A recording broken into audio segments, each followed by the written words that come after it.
Welcome back to NET's series, Inspiration on Demand, Creators in Conversation.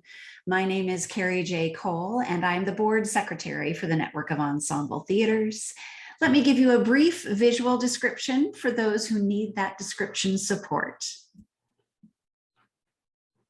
Now with brown and silver hair, I'm wearing blue shirt, blue jewelry. I'm in a gorgeous yellow room with plants and art in the background, and I use she, her pronouns. I also want to take a moment to acknowledge the Indigenous peoples as traditional stewards of not only the land where I am currently, but across this country. I'm zooming in from the lands of the O'odham Druid, the Tohono O'odham, the Subapuri, and the Hohokam peoples in Tucson, Arizona. If you'd like to participate in land acknowledgement with us today, please do so in the chat. We'll also drop a resource in the chat if you would like to engage and need that resource. I also want to acknowledge my colleagues who will be supporting today on the chat with their any tech needs. Alicia Tonsik, who's the executive director of NET, and Nicole Shero, the finance and operations manager. Thank you so much for the ongoing support. In terms of technical access or logistical needs, we are recording for future viewing. And we'll put a link on our site and our YouTube channel, usually a few days after the event, so you can access it then. The chat is enabled, but please keep in mind that even private chats will be viewed by NET in the recording. If you need closed captioning, please click the closed caption live transcript button from the toolbar or ask for tech help in the chat, and Alicia and Nicole will help you out. The upper right-hand corner in Zoom, you'll find speaker view. You can change the view as you desire as you go through this. And I'd also like to remind us why we're doing this series. It is NET's 25th birthday this year, and we wanted to create a space to come together and speak of inspiration when we need it. The NET staff and board co-created this series as a way to share the people and organizations that inspire us with those of you who have joined today in our Zoom room, but also on demand later. That way you can return later to catch that really brilliant moment 27 minutes in, or share it with friends who may not have been able to join us today. The series was born from a few very simple questions. Who are your mentors? Who are the artists you admire that inform and activate your own ensemble practice? I also want to give us a moment before we shift to the conversation to uplift the names of those artists, ensembles, and organizations that have and continue to inspire you. Take a moment to share those names in the chat, and I'll be happy to voice them. If you're reminded of someone inspiring during Claudia and Tyrone's chat, feel free to send a direct chat to me as well. We'll take a moment to share some of that inspiration today, right now, and also at the end as we close this out. So please take a moment and drop somebody inspirational into that chat. I'll start with people that have inspired me to join NET in the first place. Mark Valdez many years ago, the people that I met at the NET Microfests that I attended back in the day, like Nick Sly, like Liz Green, reconnecting with people from my past, like Brian Weir at Ghost Road Company, and looking towards the future with people like Sabrina at Co-Festival. So those are some of the people that inspire me. Again, feel free to drop those in the chat, and we'll name some more at the end of this. But for now, let's get started. I'll give a brief introduction to the amazing artists in conversation today and then pass the mic to them. We'll also have a little time for questions at the end of our session, so feel free to drop those in the chat as well. I'm honored to introduce Tyrone Davis, who is a director, actor, producer, educator, and an associate artistic director at Center Theater Group. Before joining CTG, Tyrone served as community artistic director with American Conservatory Theater in San Francisco. He has over 10 years of experience in engagement and arts education, including serving as an adjunct professor in drama at Contra Costa College and Los Medinos College. He is passionate about commissioning and developing new works with artists and audiences both locally and nationally. And he is a graduate of the California Institute of the Arts of Theater MFA acting program and holds a BA in theater from California State University, Northridge. Also joining us today is our NET board co-president, Claudia Alick. Claudia Alick is performer, producer, and inclusion expert.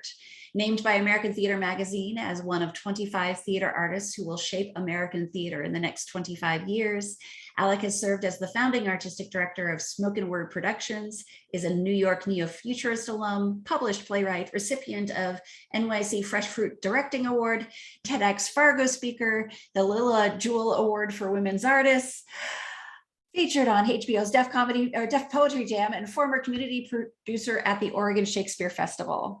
At OSF for 10 years, she produced events such as the Green Shows, the Daedalus Project, OSF Open Mics, as well as producing, directing audio plays with OSF, such as the Grammy-nominated Hamlet.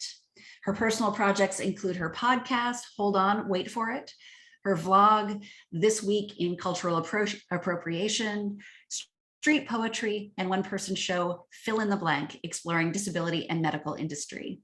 Claudia served on Oregon Arts Leaders in Inclusion, the steering committee of the Ghost Life Project, the steering committee for Black Theater Commons. She's currently managing content with Crew Revolution Black Female Leadership and the board of Northwest Arts Streaming Hub, collaborates with the Unsettling Dramaturgy, CRIP, and Indigenous International Digital Colloquium, and is on the advisory councils for the National Disability Theater and HowlRound. Claudia Alick serves as founding executive producer of the transmedia social justice company Calling Up, whose projects include producing in pandemic, the Every 28 Hours plays, We Charge Genocide TV, and the Justice Producers Collaborative, the Justice Quilt, co-artistic direction of the Build convening, digital design of the Festival of Masks, in addition to consulting and advising funders and companies around the country. She's producing performances of justice on stage, online, and in real life. And I'm happy to hand the conversation over to Claudia and Tyrone. Amazing. Thank you so much, Carrie Cole. Thank you so much to the Network of Ensemble Theaters. And thank you so much to Tyrone for joining us today. Just a big shout out to Patricia, to all of the folks, to Nicole, to everyone at NET who's helped to make this inspiring series take place. Especially in these days where we haven't been able to see each other in person as often as we would like. It's so lovely to be able to get inspired by our field, by those who have come before. Now, I struggled a lot when y'all asked me who I could interview, because I had a long list, y'all. It was a long, overwhelming list. Our field is amazing. And there are so many folks who have helped me to produce and to get to where I'm at. But also, I thought about who would I call in an emergency? And I had an example. It was the We Charge Genocide TV project. So in May, I believe it was May, it was April, possibly it was April of 2020, I just had this feeling. I had this feeling, y'all. I had this feeling that many things were going to be happening, and they were around racial justice and the pandemic and how this country was killing us. And I called up a producer friend. I was like, who can I call just to say, I have this feeling and I think we need to produce something. I called Tyrone. Just know that that's a joke in my entire family. And every time I mention producing with you, they sing that song.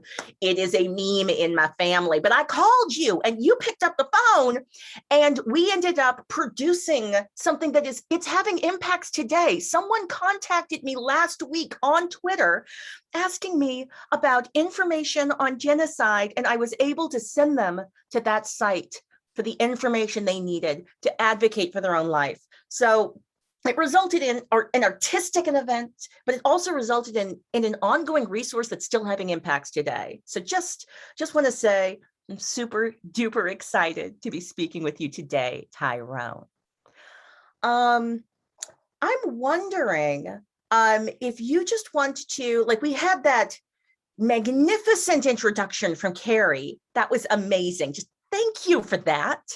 I'm just curious, what are you working on nowish? What is your what's giving you passion? What are you excited about right now? I'm gonna get us into a conversation about ensemble work and racial justice, but I'm just curious, what you working on right this minute, Tyrone? What you excited about?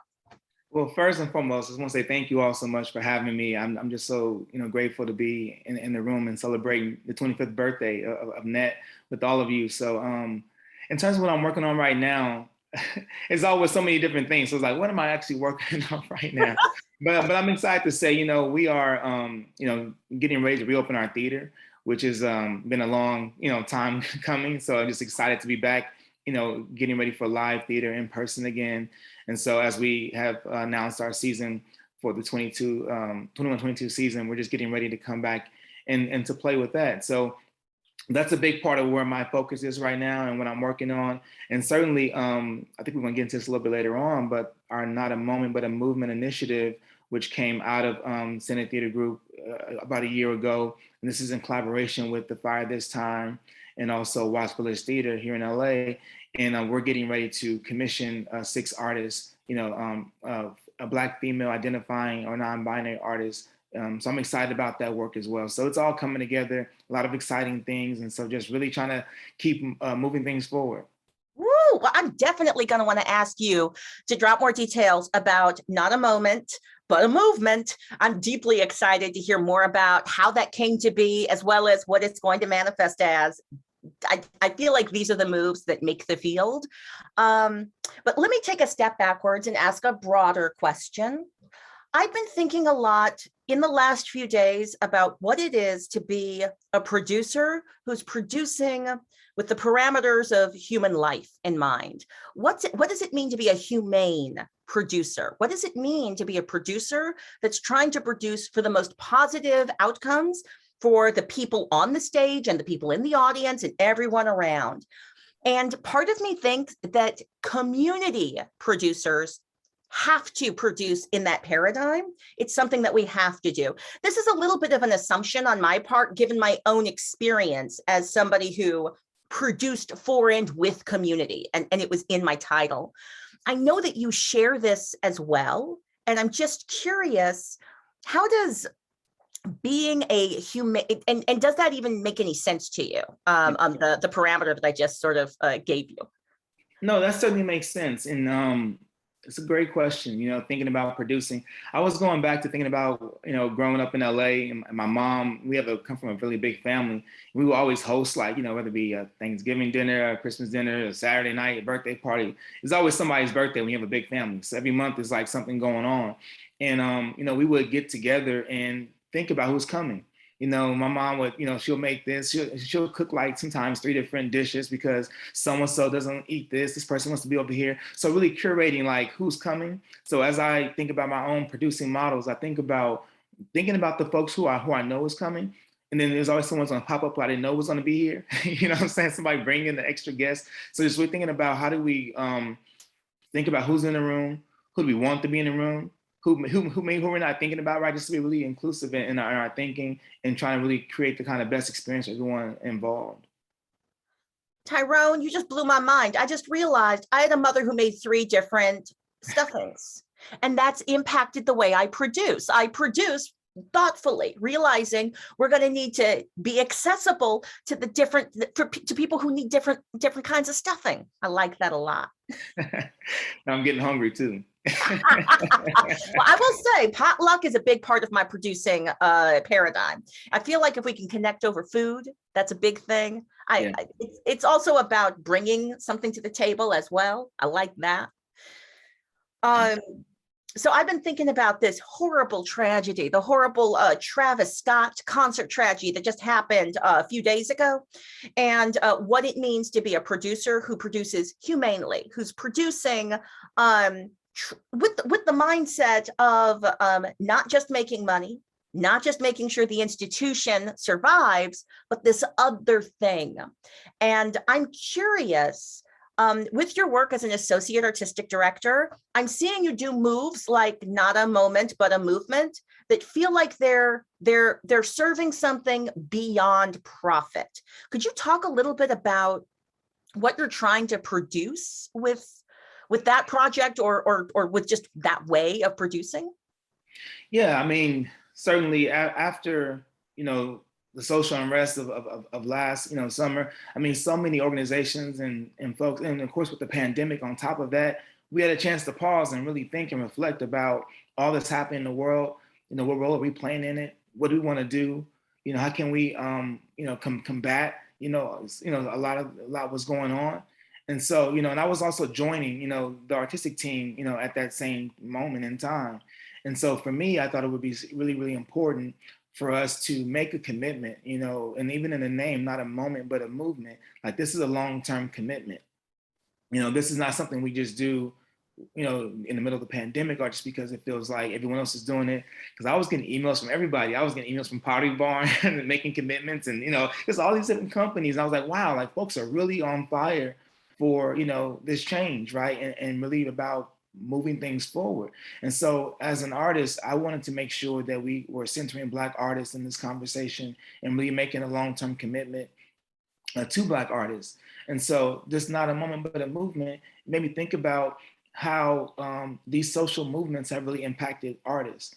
And, again, being in the 2020s, looking back on the Harlem Renaissance 100 years ago and thinking about what was happening during that time. And like, of course, all these different social unrest and just, moments in history has really impacted the artists that we are today and the artists that came out of those different eras.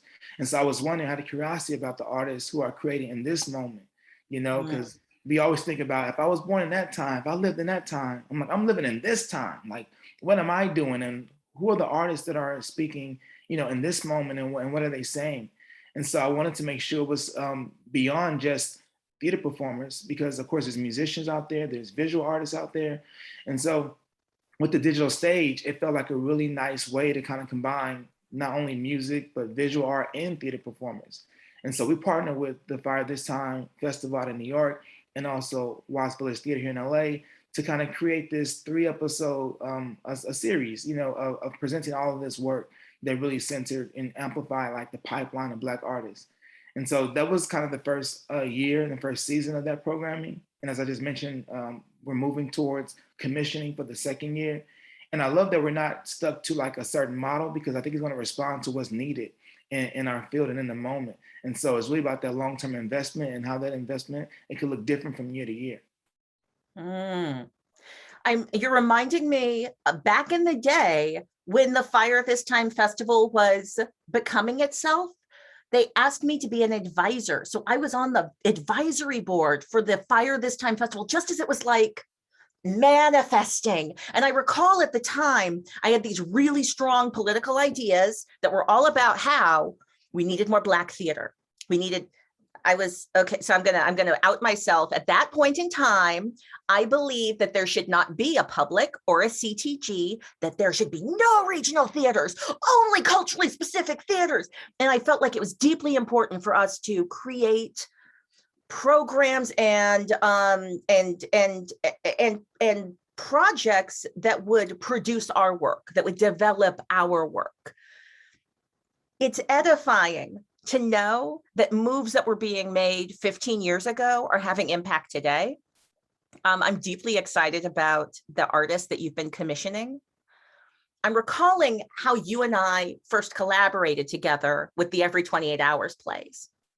And with that project, I was a little obsessed with as many voices as possible, being a part of telling the story of what was happening with police violence against Black people, as well as the entire BIPOC population. So we reached out to a real diversity of writers to create those plays. And we also reached out to a diversity of folks to produce the plays. And each city, I think that in 1 year, there were 45 productions of that play in 1 year. And I'm recalling in that year, the production that you produced in the Bay Area, it was it involved like 6 or 7 theaters. It was an unprecedented collaboration. I don't think those theaters had ever collaborated like that before.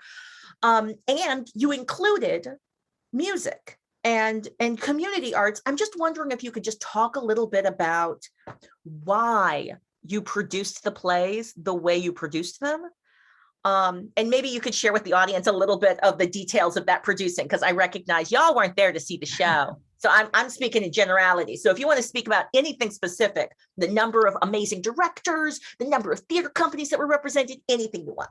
You're taking me back. I'm like, oh yeah, it was a thing. It was a thing. It was so needed.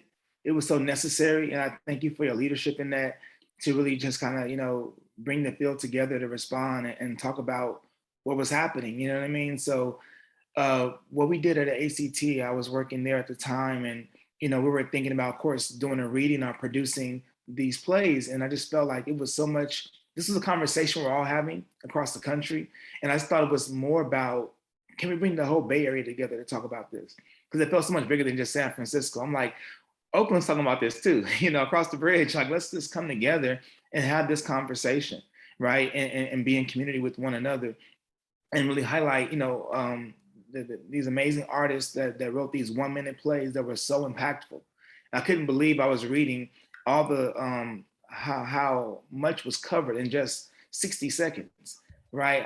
I was just blown away by the artistry of everyone who was involved, and of course the actors, to be able to take on, you know, the text and the work. And it was really hard work. It was exhausting. You know what I mean? Like, I have to say, it was a rewarding project, but I was also just so fatigued. You know, I'm like, how can you, I couldn't, there's a certain piece in there, I think, you know, I'm talking about, Claudia, that last piece in the series where it's like, you can't really rehearse that piece. Nicole You know, Salter's like, play. Nicole Salter's play, right? The unknown, you know, and Nicole really just kind of tapped into, like, this is not new, which we all know, right? But going back, you know, decades and you know, just is really laying it all out there. And it's like, you can't really rehearse this piece. But anyway, just to kind of give context to the actual event itself, we had the plays.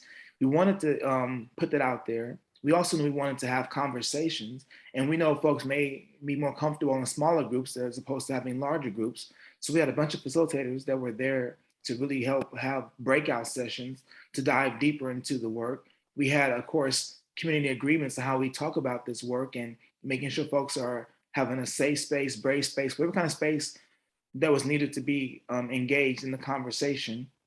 And also, I just love music. And I just think music is always a way of just to kind of set the tone to gather. And we had the beautiful vocalist by the name of Jessica Lyrell, who, you know, just really kind of set the tone. She actually created a song inspired by this every 20-hour plays, right? that she wrote and performed, and that was beautiful. And of course, there was a lot of poets who created, who either had pieces, because again, this wasn't new, that spoke to this issue, or they created pieces. And we had just a night to just be together, a night to be whatever you needed to be for yourself, right? Whether it was to have a night of great art at the theater, a night to, you know, cry, a night to yell, scream, or a night to just be in community, to know that you're not alone on this journey. And so it was really a beautiful event that we were able to do at ACT, as well as at Berkeley Rep on the East Bay, and just bring folks together and to highlight, again, all the different theaters that partner in this. I can't name them all because I'm going to forget somebody, and I would hate to do it. But it was a nice, you know, collaboration amongst so many different individuals. Yeah, I have to repeat, I don't have the list of all of the theaters, so I know that if I tried to do an exhaustive list, I would screw it up. But I recall speaking to someone from the Lorraine Hansberry Theater and them saying specifically, like, coming up to me in the lobby and being like, you don't understand. This is really different. What's happening right now? And when I came down from the Oregon Shakespeare Festival, I remember, I didn't have a chance to witness in person live a lot of the productions that were happening all over the country, because I was busy producing my own season in my small town in Ashland, Oregon. But the Bay Area was close enough. So, like, and I think that you insisted, I think that you were kind enough to say, you should really, because I was doing that thing of, I'm not important, the project's what's important. You're like, Claudia, come. And I'm so grateful that you encouraged me to do that, because it was a 6-hour trip. I came down. And I was able to witness the production that took place at ACT. I met a woman in the lobby who had such a profound experience that 6 months later, 7 months later, she actually arranged for an entire production to take place at Google headquarters. So I got to meet that woman who was so emotionally and profoundly impacted. I got to see and witness what the ACT lobby looked like, because we had images of the play, and it felt like it had such huge presence and impact. And then days later, I got to travel across the bay to Berkeley Rep and be inside the Berkeley Rep space and experience that. And then years later, I got to experience the continuing collaborative relationships that were built in that room. From the 7 or 8 different theater companies that I met, Jessica Laurel ended up writing more music based on the project. And I believe that some theater makers experienced the way that you sequenced that post-show engagement and took notes and replicated that model. It was a complex and gorgeous model. It felt really necessary because the plays were hard to do. Absolutely, absolutely. You reminded me too. I think another one of the highlights was we actually had a chance to have Michael Brown's daughter come out and to witness the pieces, right? And to just sit in the room, with Michael Brown, a senior, and also, Oscar Grant's uncle was there. Yes. And I met Erica, Eric Gardner's daughter, Erica Gardner. So I was like, oh my goodness, these folks who are obviously directly impacted like that, and that we all know, unfortunately through these tragedies, to be able to have them in space with us, just to see the strength and the resilience and the commitment they have, to combating the issue in their own ways, right, was really inspiring. And I think really connected and touched and made it real, like this is not just a performance, right? These are human beings who are directly impacted by, what we're talking about. And so to have them in the audience and be a part of that Q&A was just another powerful moment.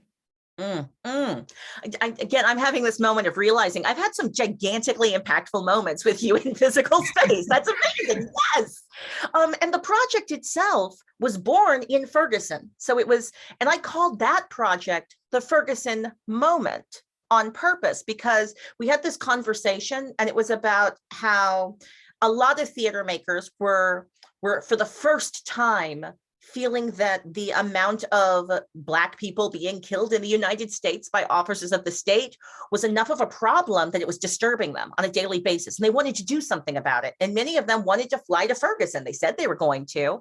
My concern was that it was a lot of people flying in and not following local leadership. People coming in with some possibly patronizing attitudes and ways of trying to help that would be extractive rather than having real impact. And so I said, my project is this discrete moment. We're not saying we're the movement. The movement is Black Lives Matter. The movement is this other thing. But what we're doing is this distinct one moment that will hopefully pop up a bunch of other moments. And so out of that, several play commissions manifested from other projects. Out of that, the Ferguson syllabus ended up getting published. Out of that, the Every 28 Hours plays were birthed. New York Theater of the Oppressed ended up doing a lot of collaborations. So that felt useful. I love that song. I'm going to go back. I can't help but do a little dance whenever I hear that ringtone. It's got a beat. I'm going to go back to the present day, though, and reflect on the power of what you're doing, modeling for the rest of the field, naming your project as ongoing, and using the word movement to reflect that it's not just this year. It's not just because it's a story this year. That's powerful. And thank you for that, Claudia. And also as a recognition of the previous, movements that came before us, because I think it's a continuation, right? Because I think about, the Negro Ensemble, which is one of my favorite ensembles as well, like how they came up, right? During the Black Arts movement and just all of these, because it's a continuation. And so it's just like this generation, the folks who I'm working with, collaborating with, we're just adding to, this fight that we've been fighting, unfortunately, for far too long. Can we talk a little bit about Ensemble? So I'm realizing I've been talking about very specific projects, but they all have been deeply ensemble-based projects in the ways that they were designed. So I designed with ensembles of national producing teams, and then they were produced, and they were developed with ensembles and then produced by different ensembles. How does Ensemble live in your producing practice? Love that question. Well, I should say that, before I was in the theater world, I still do. I love sports, and I come from a sports family. I just, sports is very, very dear to my heart, and I played basketball. And so growing up, loving sports, loving basketball, and knowing what it takes to like win, like you have to collaborate, right? Like it's a team centered, like, approach, obviously, to be successful in sports. And so I take that same attitude as like a producer, as a practitioner, right? Whether that's directing, acting, whatever it may be. Like I know that theater to me is the most collaborative art form. And I think to be successful, you have to collaborate. And it is about the ensemble. Like, like it is about, like, to me, it's the story is the star, right? It's all about like this process that we kind of create together. And so, I mean, I would want to do theater if it was just me by myself. I want to be able to involve other folks and folks I admire and want to learn from and want to, just be in space with, right? So again, I mean, ensemble is everything. I couldn't imagine not, thinking about an ensemble focus kind of project, without it. So, yeah. Yeah, I feel like I have been producing in ensemble shapes and ensemble ways my entire career, partially from just pure necessity. Like I think about like, why did the Negro Ensemble even exist? It existed because there was racism that would not allow people to actually access other ways of producing work. So they had to come together. When you have little resources or fewer resources because you're from a marginalized community, you have to pool your resources. I find that with marginalized folk, we generally understand that hierarchical ways of producing things it's often a lot of supremacy culture nonsense. It's about making people feel good about their position, not about actually getting the work done. So I find that marginalized folk, we tend to default to an ensemble shape if we're trying to just get stuff done for the community or for ourselves. Does that feel true for you? I'm just saying a thing that feels true for me. Yeah. I mean, certainly, when you talk about resources and how to bring things together, you recognize this person has this ability and this person has that ability, and you come together and you can make it all happen, make it all work. And thinking about when I first, was self-producing without an organization behind me, like how did I make that happen? It was like I had a friend who dad, did construction. He built the set. My sister, she actually did the catering for like the cast party, and then like so and so. So we came together, right? We brought the community together in a way to highlight everyone's strengths and was able to kind of make it all happen. So certainly, again, ensemble is just, and community is just rooted like in who I am, and I think rooted in the theatrical process. You know what I mean? So I think to be successful in it, we definitely need that. So I don't disagree with what you're saying at all. Yeah, I'm thinking about my hip hop theater company and how all of like every piece of my hip hop creative world, it was all ensemble. It was all about, we're going to make an on the fly, Mayfly ensemble. It's only going to exist for the 10 minutes outside the club while we are improvising, and then we split. But then maybe there's some sparkage and we're actually freestyling every time we're outside the club. And now we've decided we should hang out and maybe make a thing together. And now suddenly we're an ensemble. We don't call ourselves an ensemble, though. We call ourselves a crew. There's different language and shapes for it, but it feels like doing work, designing work together always has better outcomes, and resists frameworks of white supremacy. I'm also thinking a little bit about, I've been thinking a lot about, because I've been working with a lot of organizations on infrastructure and different ways they can shape their board and their institutional shape so they can survive in this new paradigm.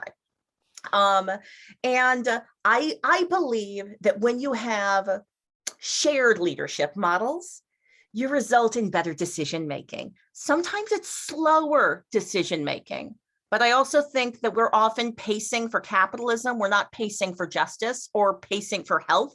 or pacing for good outcomes for all of our collaborators. So yeah, so that's just a couple of opinions I have on Ensemble. Does devising enter into your practice at all? I went to Cal Arts, which is an experimental, theater school.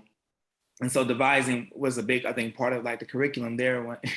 But I can't say that I've devised on my own. I've always taken the text that's already there and built upon it as opposed to starting from scratch. But I do admire folks that can walk into a room with nothing and be in for a few hours and have a whole 90-minute show. Like, I'm been fascinated by that process, but I can't say that I'm a person that actually has been able to create that or be a part of something like that. It's funny because I'm like, really? Really? I don't know. You let me know if I'm wrong, but I'm curious. I know that I've been in spaces for myself where I'm producing work with community-based groups. They've got some text, they've got some music, they've got some poetry. And then I, as a director, am figuring out, how do we sequence this? How do we put this on stage so it's a thing? I feel like that's devising a little bit, because you're creating the event out of all of the different component pieces. Sometimes I'm working with, I recall working with the food pantry, and they were going to be a part of the Martin Luther King Day celebration. And their first pitch to me, it was frankly not a good act. They were just going to come up and be like, we give food away. And I was like, that's nice. We're putting on a show. So I'm going to want you to have your bags and to be passing your cans to each other when you talk about how you give your food away. They ended up getting a little excited, and they were doing all kinds of passing, and it was super fun. And that felt like I was directing community members into a devising process. I don't know. Does that spark anything for you? Yeah. No, when you put it like that, I mean, that's a different, I guess I didn't think about devising in that way, but when you talk about it in that way, it makes a lot of sense, because certainly as a, producer, director, whatever the title is in the moment, bringing folks together and kind of providing that structure and thinking about how can we maximize this opportunity, this event, this program, or whatever it is.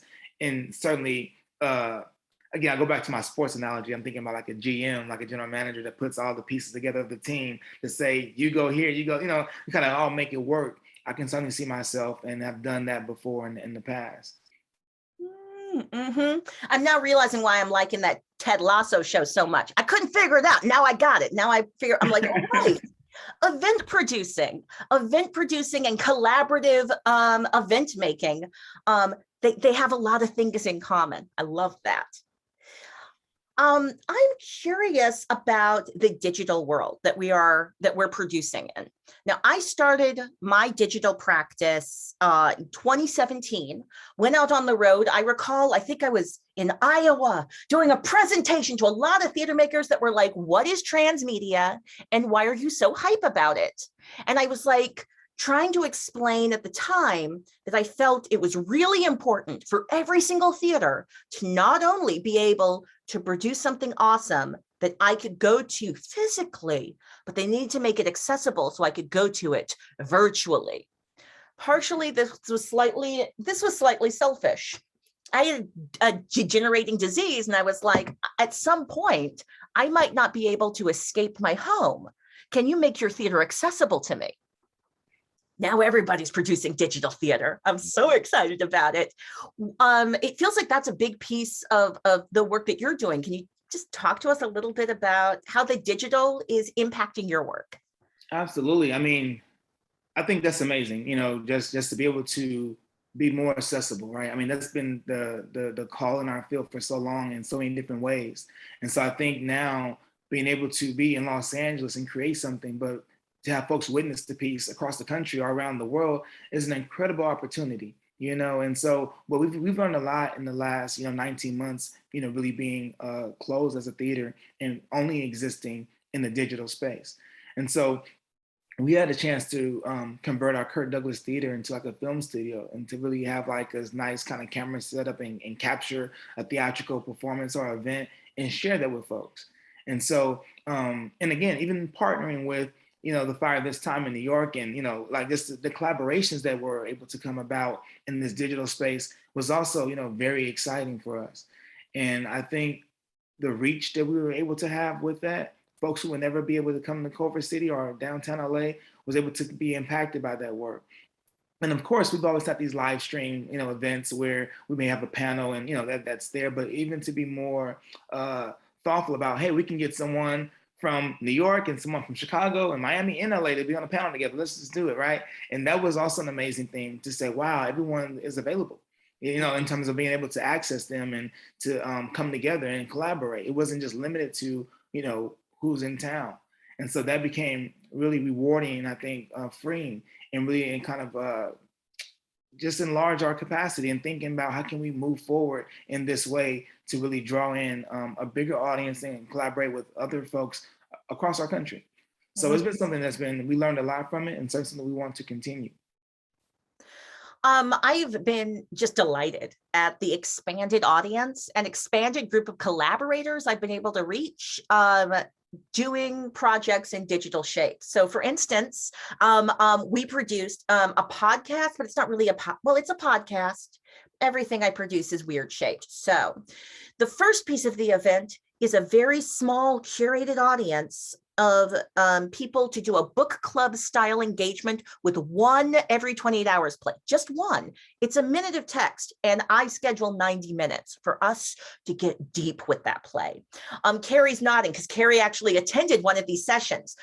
So we did one play where we invited participants from Palestine because it was the play that had been written by Joe Margalis, I think, that referenced the fact that people from Palestine actually went to Ferguson and trained folks. So when we went to Ferguson and interviewed people, they shared that and it made its way into the play. So then when I produced my event, I had people who had been training people in Ferguson who were actively in Palestine in the call. So we could hear the sounds of violence taking place. Because my timing was the world's timing was unfortunate because we scheduled things when we could schedule them. We did not realize that there would be live violence happening. So we could hear bombs and gunfire in the background of theater makers who are just like, yes, don't worry about it. We're fine. Let's keep going with the play. And we talked about it. It was an amazing conversation that was only possible because we could connect through the wires, which was amazing.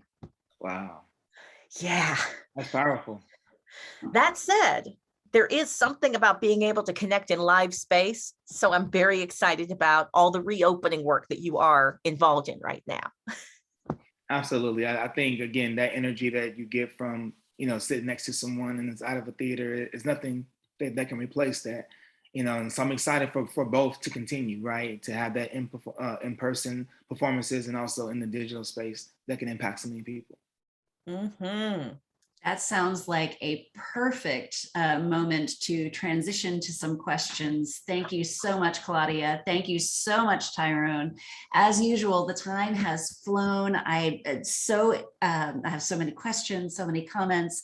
I'm really thinking right now, as I encourage our other guests to drop questions into the chat, but I'm thinking about those ideas of inclusion and access, how do we bring all of that together better? So I know so many folks who were producing either or. They were finding a way to produce live, or they were finding a way to produce through some sort of transmedia.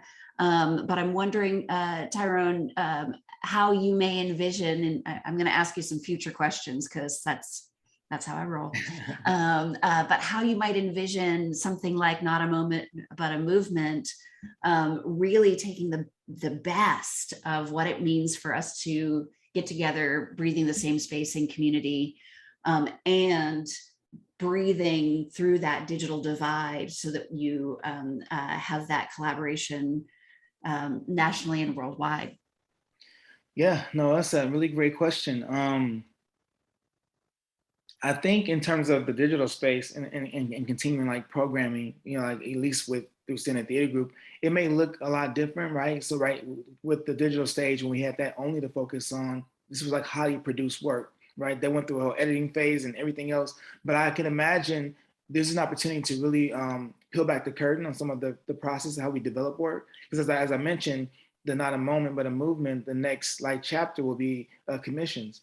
And also it's about the investment, right? So how can we also invest into the development of like of the work as we commission, artists, or engage with artists, and could that be something that we do in the digital space? That again, so we don't have to worry about who's in town. Like there's no parameters around that. We can expand our thinking. So I could see the digital space also as a developmental space for us as we begin to move forward, as well as again those great panels that come up in those conversations that exist, which I think are really powerful, that reflects back on the art. Because even something that we do right now, which is called like audience talks, which is like our post-show discussion. And so this happens after, seeing the show. But we're also talking about right now, how can we have these talks be online, right? How can we say, I saw the show Tuesday, I saw it Saturday, but let's all come together and let's talk about it on this day. Let's agree upon this time, and we can unpack the show together, right? So I think it's just ways for us to continue to use that as a force moving forward. 100%. Well, I'm sorry, Carrie. I was going to respond to your question just because I was like, yeah. Go for it. About the project, Tyrone, you and I collaborated on last year. We charged Genocide TV.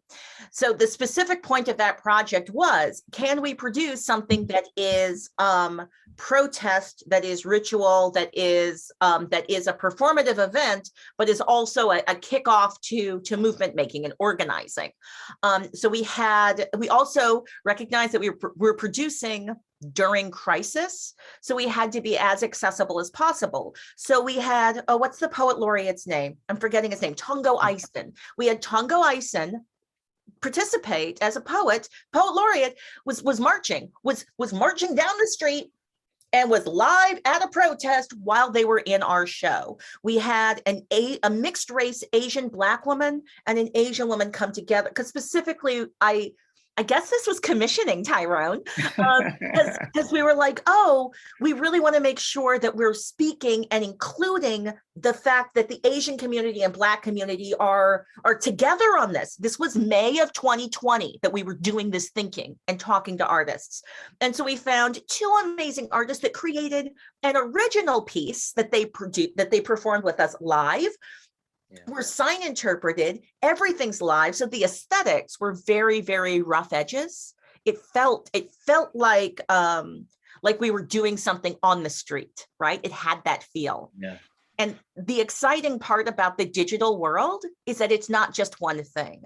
It's everything from the aesthetics of Netflix to the aesthetics of the really well-produced, well-filmed play, the audio play that gets really well edited, like my Hamlet, as well as a project like We Charge Genocide TV that has all of those live impacts going on. Ultimately, it's my hope that people will produce in hybrid models, that they will, like transmedia, I like it as a framework because it invites you to have work that can be digital and physically embodied, or both. It's kind of a framework that lets you do everything. Mm-hmm. But I'm hoping everybody embraces the hybrid, but that's really just because I don't want to be left out. I don't want to be left behind. I need you as a producer to find a way for me to get in. So thank you for producing digital work. Absolutely. And thank you, Claudia, for that. Absolutely. Thank you both for the work that you're doing. And I just have one last, I'd say quick question. I don't know if it's quick because it's the question that's been on my mind through the whole pandemic in terms of the access, the technology, and as an educator, thinking about how we can get these just movements beyond moments in higher education, for instance, and ways to connect to something like not a moment, but a movement nationally through these transmedia opportunities for universities that have made a commitment to social justice and diversity, but are in areas where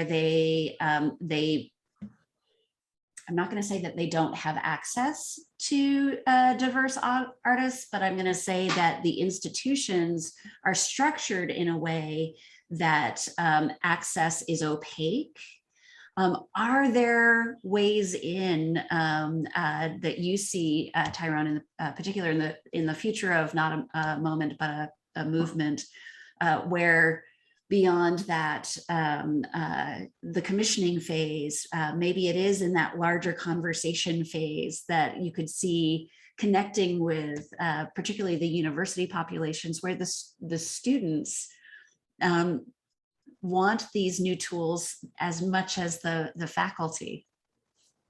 Yeah, no, absolutely, absolutely. I mean, 100% yes. I mean, there has to be a way. I mean, I think that is the future of it all. We have to figure out how to make it more accessible to everyone, and particularly that population of students.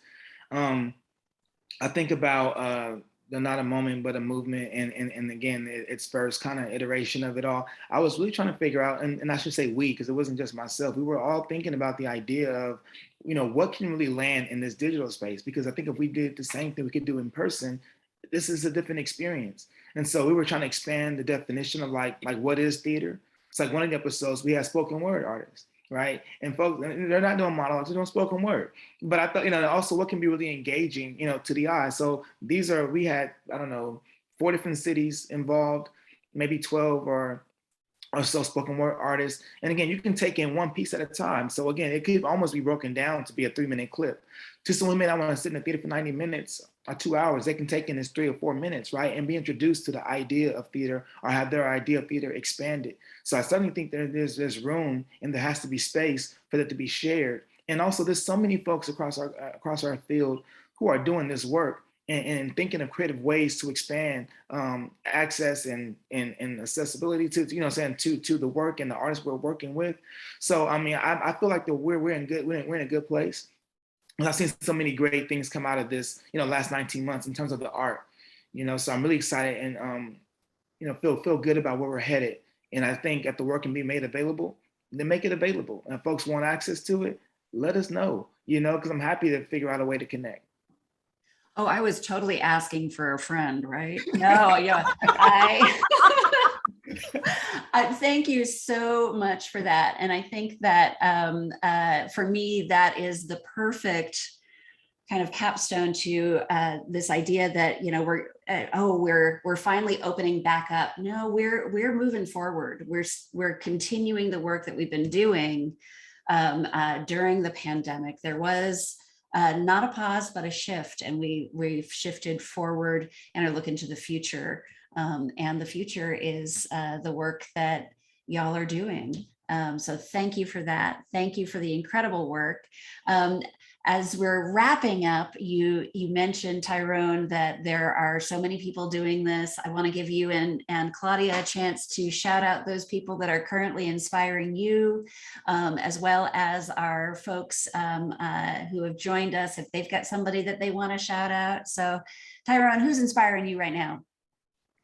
I mean, there are so many people. It's hard to just name a couple individuals, but I always want to give respect to the folks who've come before me and laid the foundation for me to be in space.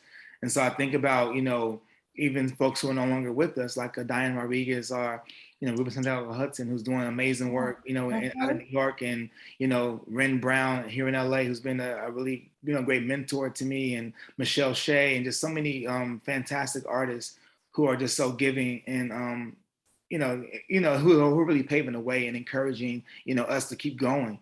And so I want to always spotlight them and lift them up, because without them, there is no me.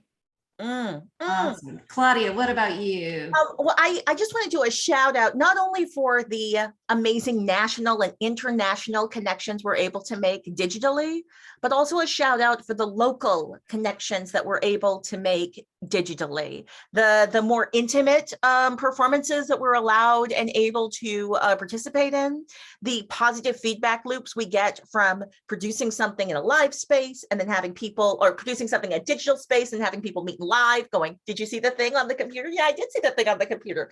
I just want to do a shout out for that. So there's a bunch of artists who have had huge impacts on my life, and I can't name their names because they're not famous. They're not famous. And in fact, some of them don't even think of themselves as artists. Some of them just think of themselves as community members and movement makers. I am going to do just a gigantic word of big affirmation to the entire disabled justice community. I've been experiencing in the last year and a half just some of the most dynamic exchanges on all of my digital platforms around language justice, around accessibility, and just around new creative ways to think about doing this better for all of us. Awesome. Thank you so much for that. We are fast running out of time, so I want to thank you both again, Claudia and Tyrone, for joining us today.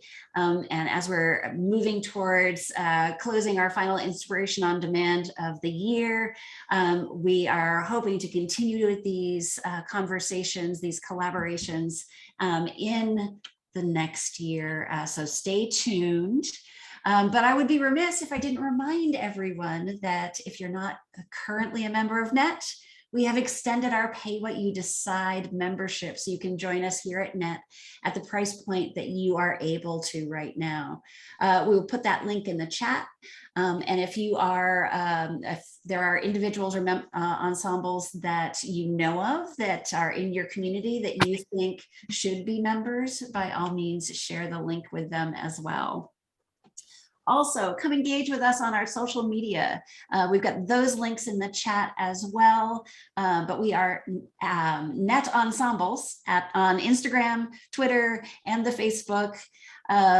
Those again are in the links. You can find those on our website as well.